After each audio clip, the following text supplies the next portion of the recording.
Hello, Cliff. Hi, Brent. How Good to are see you. Good to see you. Welcome. When I asked what Cliff has in store, they said a store. And I said a store, and I felt like I was in an Abbott and Costello routine. What's going on here today?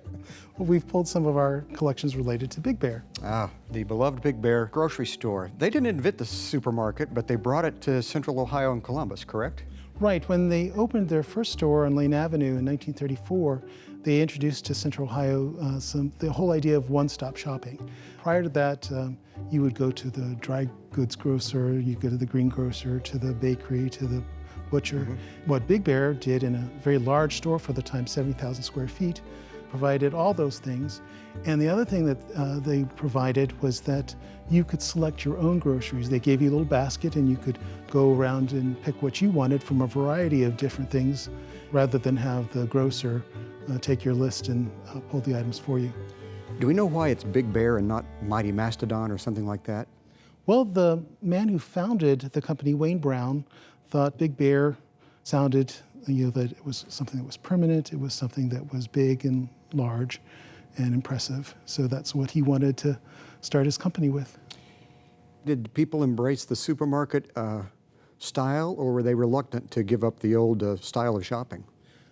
It was well received. The first 3 days of with the store's opening in 1934, over 200,000 Central Ohioans came to the store. And that's in a day when most people didn't have cars, so they had to get there by bus or streetcar or walking. So it was very well received. You've got some pictures from the original store, correct? Yes. And it had an interesting life before Big Bear, right? Well, it had been among the things it was a roller rink. Apparently, shoppers had to endure, there was a slight slant to the wood flooring as you were taking your carts through the store.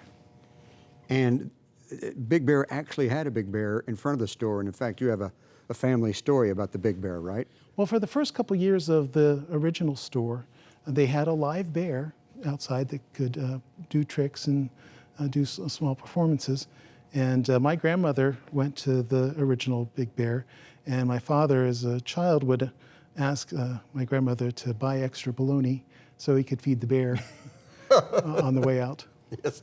Not only photographs in this collection, but also some objects, some three-dimensional objects. These were promotional items for the store, is that correct? Yes, and most of those are from the latter end of the store's history from the 1980s and 1990s. Again, these were donated by some of the employees around the time of the store's closing in 2004. The glass here, there's writing on the glass. What's with the glass here? Well, this was one of the novelties that they gave out in the 1970s, and it has when CB radio was really popular. Gotcha, breaker. And so it had all the different little sayings that people would say, what's your handle, which I assume was what's your name, catch you on the flip-flop, so I imagine see you when I return. I guess so, yeah. You should incorporate that language into official Ohio History Connection correspondence. Yeah, that's a good idea. Big Bear is also notable because a lot of people had their first job there or had a career there. Yeah, and that's there was a lot of loyalty to Big Bear. The company, when it was locally owned, was very supportive of community projects.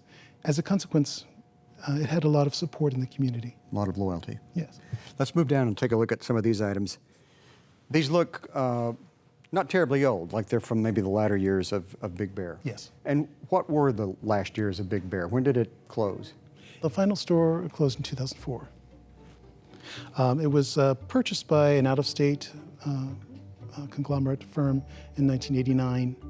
And the company kind of lost some of that close connection to the community and that strong sense of service, and it led to the company's decline. I like the hats. They look like they're suitable to wear when you're using the CB lingo on the glass.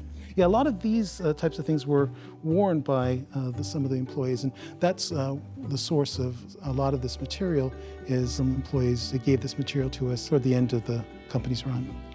Well, Cliff, we know from stories we've done on Columbus neighborhoods that people loved Big Bear, and that grocery shopping since it closed has almost been unbearable. You like that? Thanks for sharing these items with us. It's a pleasure.